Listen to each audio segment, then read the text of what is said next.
Welcome back to the channel. If you're new here, we bring you the most emotional, shocking, and unforgettable stories from Reddit and beyond. Today's story is about a man who built everything he has with his own two hands: a house, a car, a successful business. Then, weeks before his wedding, his fiancée sat him down and demanded that her name be added to all of it. What she didn't know was that her demands would lead him to uncover a truth that would change everything. If you believe in the power of self-respect and the importance of knowing your worth, hit that like button, subscribe so you never miss a story, and share this with someone who needs to hear it. This one is a journey. Let's begin. I was 34 years old when the woman I loved sat me down at our kitchen table and told me she needed to be on the deed to my house. 34, with a business I'd built from nothing, a car I'd paid for in cash, and a home that represented every sacrifice I'd made since I was 18 years old. I'd worked for everything I had, not inherited, not gifted, not borrowed, earned, through blood and sweat and tears and years of saying no to things I wanted so I could say yes to the life I was building. Her name was Sienna. We'd been together for 2 years, engaged for 6 months. She was beautiful, ambitious, the kind of woman who turned heads when she walked into a room. I'd been drawn to her confidence, her drive, her certainty about what she wanted in life. She worked in marketing, made a decent living, had her own apartment and her own friends and her own life. I thought we were equals. I thought we were partners. I was wrong. The conversation started casually enough. We'd just finished dinner. She'd cooked, which was rare, and were sitting at the table with glasses of wine. She had that look on her face, the one that meant she'd been thinking about something and was ready to share. "Baby," she said, "I've been thinking about our future. About us." I smiled, reached for her hand. "Me too. What's on your mind?" She took a sip of wine, set the glass down carefully. "We're getting married in 2 months. That's a big step. A huge step. And I've been thinking about what it means to be married, to combine our lives, to really be partners." I nodded, waiting. "I have some things: my apartment, my car, my savings. It's not much compared to what you have, but it's mine. And you have your house, your car, your business. When we get married, all of that becomes ours. Right? That's what marriage is. Sharing everything." I felt a flicker of unease but pushed it down. "I mean, legally, yes. Assets acquired during marriage are shared. But what I have now, before the wedding, that's separate property. That's mine." She smiled, but it didn't reach her eyes. "That's what I wanted to talk about. I don't think it should be separate. I think we should be fully committed, fully invested, right from the start. I think before the wedding, you should add my name to the deed of the house. And the car. And the business." I stared at her, sure I'd misheard. "I'm sorry, what?" "The house, the car, the business," she repeated. "I want my name on all of it. Before the wedding." "Before the wedding," I echoed. "Before we're even married." "Yes. To show that you're really committed. That you trust me. That this is a real partnership." I pulled my hand back, the warmth I'd felt moments ago replaced by a cold dread. "Sienna, that's a lot to ask. I've had the house for 8 years. I built that business from nothing. It's everything I am. And when we're married, it'll be everything we are. That's the point. I'm not asking you to give me anything. I'm asking you to share. To trust. To believe in us. This isn't about trust. It's about practicality. If something happened to us." "Something's not going to happen to us," she cut in, her voice sharp. "We're getting married. We're spending our lives together. Why are you acting like this is such a big deal?" "Because it is a big deal. It's my house. My car. My business. I built them. Alone. Before I even knew you existed." She stood up, her face flushed. "I knew you'd react like this. I knew you didn't really see me as an equal. You see me as a guest in your life, not a partner." "That's not true." "Then prove it. Put my name on the deed. Show me I matter." We stared at each other across the table, the distance between us suddenly vast. "I need to think about this," I said. "I need some time." She grabbed her purse, her keys. "Fine. Think. But I'm not going to marry someone who doesn't trust me enough to share." She walked out, and the door slammed behind her. I sat at that table for a long time, staring at nothing. My mind was racing, trying to process what had just happened. The woman I loved, the woman I was going to marry, had just demanded ownership of everything I'd built. And when I hesitated, she'd walked out. I called my best friend, Marcus. He'd known me for 20 years, had watched me build my business from a one-man operation to a company with 30 employees. He'd been there through the struggles, the successes, the long nights, and early mornings. If anyone would understand, it was him. He listened without interrupting as I told him everything. When I finished, he was quiet for a long moment. "Bro," he said finally, "that's not normal. That's not how partnerships work." "I know, but she says it's about trust, about commitment. It's about control. There's a difference. Have you talked to a lawyer?" "A lawyer?" "No. Why would I need a lawyer?" "Because this is serious. If she's demanding ownership of your assets before the wedding, you need to protect yourself. At least talk to someone. Understand your options." I thought about it. It felt extreme, paranoid, like I was preparing for a disaster I didn't believe would happen. But Marcus was right. I needed to understand. The next day, I called a lawyer. A friend recommended someone who specialized in family law and asset protection. I made an appointment for the following week. In the meantime, Sienna came back. She showed up at my door that night, tearful and apologetic. "I'm sorry," she said. "I was pushy and demanding and wrong. I just got scared. I love you so much, and I want to feel like I'm really part of your life, not just someone passing through." I wanted to believe her. I wanted to so badly. "I love you too," I said. But that conversation scared me. "I need us to be on the same page." "We are," she said, pulling me into a hug. "We are. I won't bring it up again. I promise." For the next few days, things were good. Better than good. She was affectionate, attentive, the woman I'd fallen in love with. I let myself relax, let myself believe it was just a moment of insecurity, a temporary lapse. Then I met with the lawyer. Her name was Patricia Chun, and she was sharp, experienced, and direct. I told her everything. The conversation, the demands, the reconciliation. She listened carefully, taking notes, asking occasional questions. When I finished, she set down her pen and looked at me. "Can I be honest with you?" she asked. "Please. What your fiancé is asking for is not normal. It's not standard, and it raises some significant red flags." "Like what?" "Like the possibility that she's planning for the relationship to end before it even begins. If she's on the deed to your house, the title to your car, and the ownership papers of your business, she walks away with half of everything you've built, even if the marriage lasts a week. Even if she's the one who ends it." I felt my stomach drop. "You think that's what this is about?"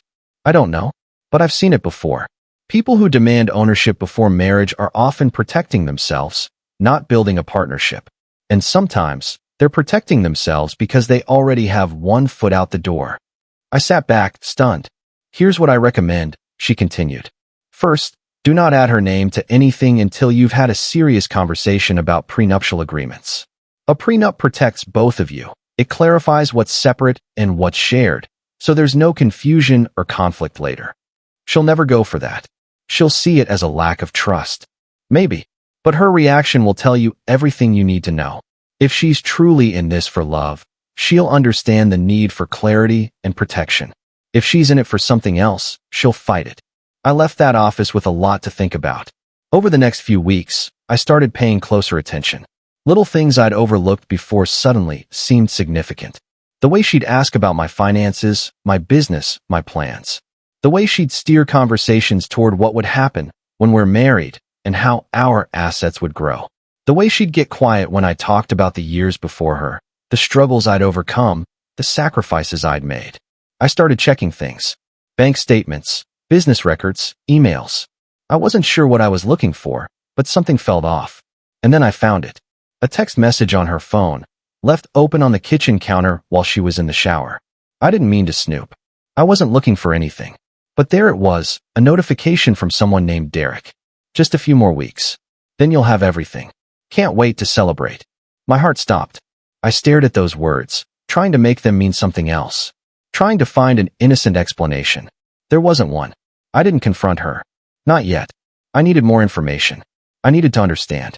Over the next few days, I became someone I didn't recognize, a detective in my own life, gathering evidence, building a case.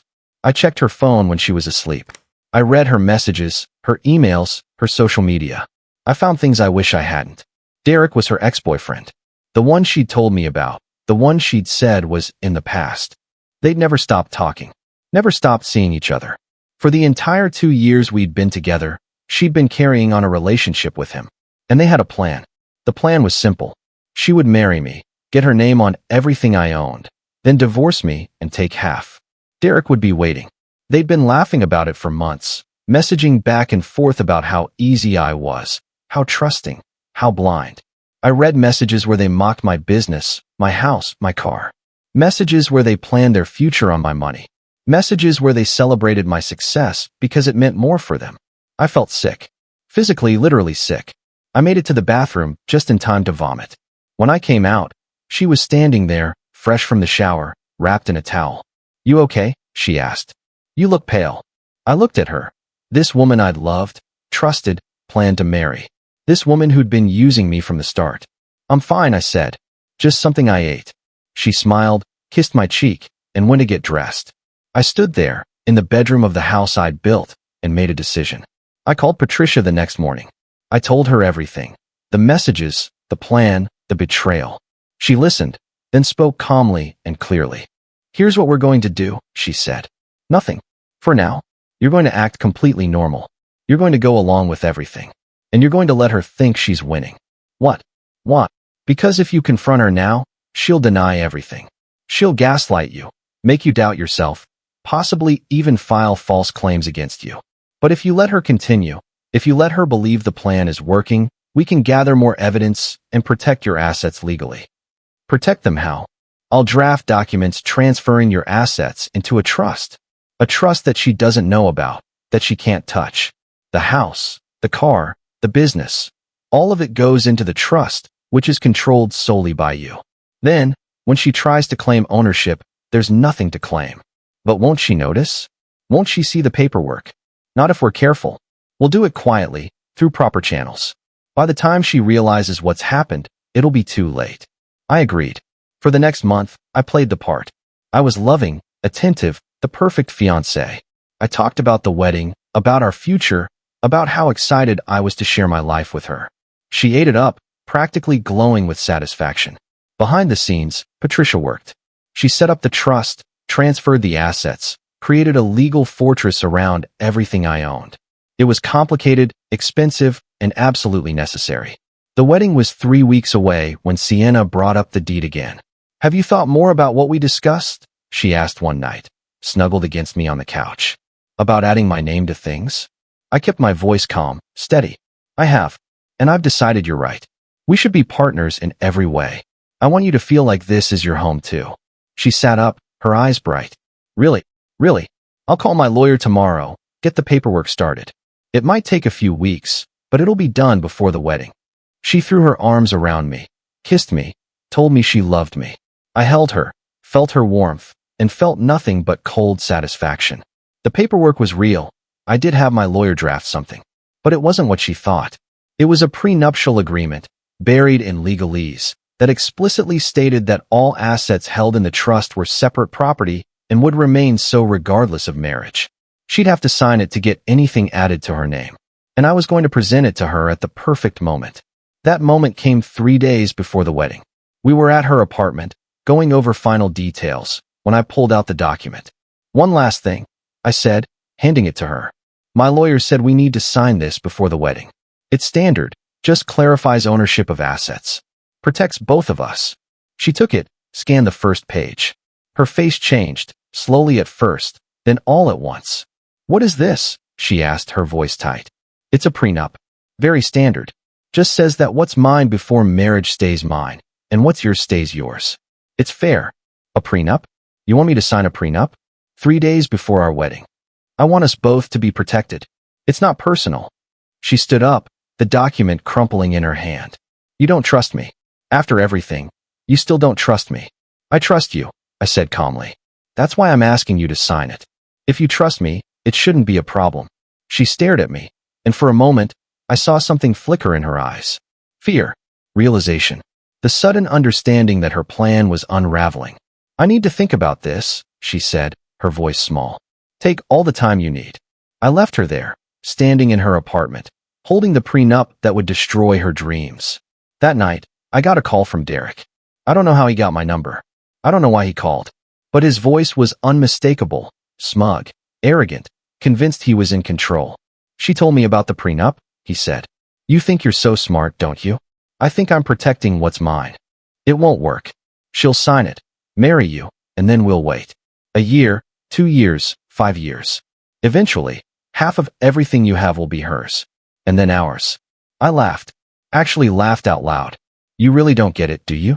There's nothing for you to take. The house, the car, the business, they're all in a trust. A trust she can't touch. A trust that was set up weeks ago, while you two were laughing at how blind I was. Silence on the other end. If she signs that prenup, she gets nothing. If she doesn't sign it, there's no wedding. Either way, you lose. And I win.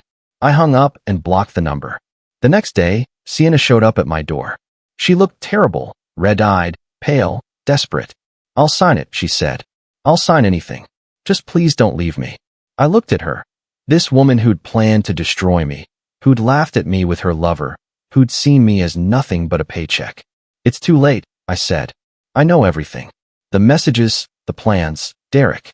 I know it all. Her face crumbled. She opened her mouth to speak, but no words came. The wedding is off. I've already notified the venue, the caterer, everyone. You need to get your things from my house and never contact me again. Please, she whispered. Please, I love you. No, you don't. You never did. You loved what I had. And now you have nothing. I closed the door and walked away. The next few weeks were hard. Harder than I expected. Even though I knew the truth, even though I'd dodged a bullet, I still mourned. Mourned the relationship I thought we had, the future I'd imagined, the trust I'd placed in someone so unworthy. I went back to therapy. I talked through the betrayal, the anger, the shame of having been so blind.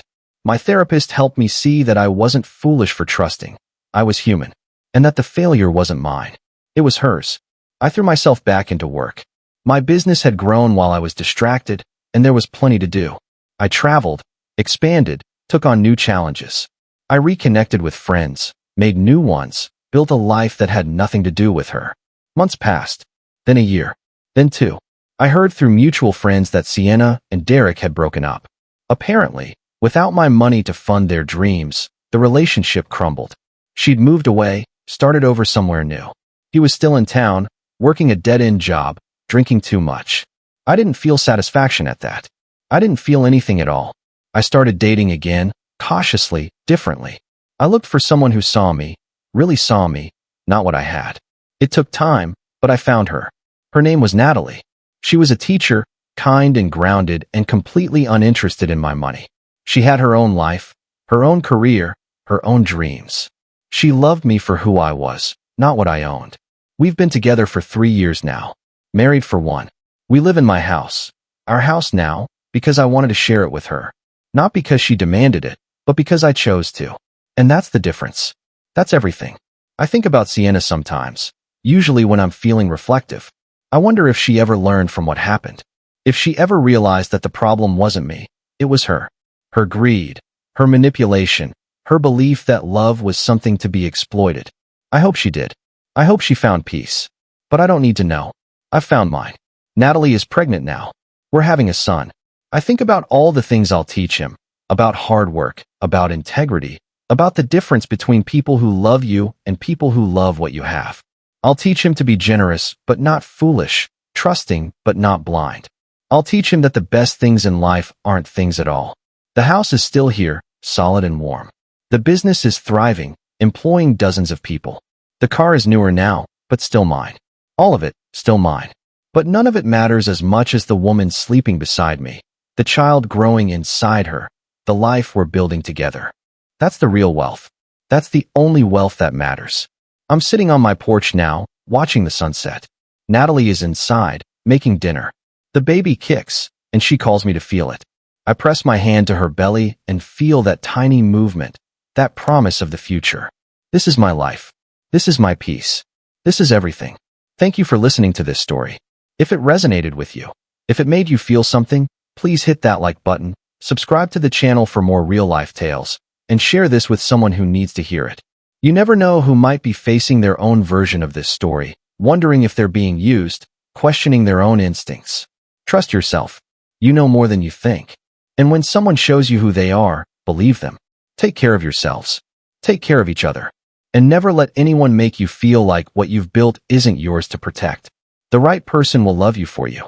Not for your house, your car, or your business. For you. I found her. You will too.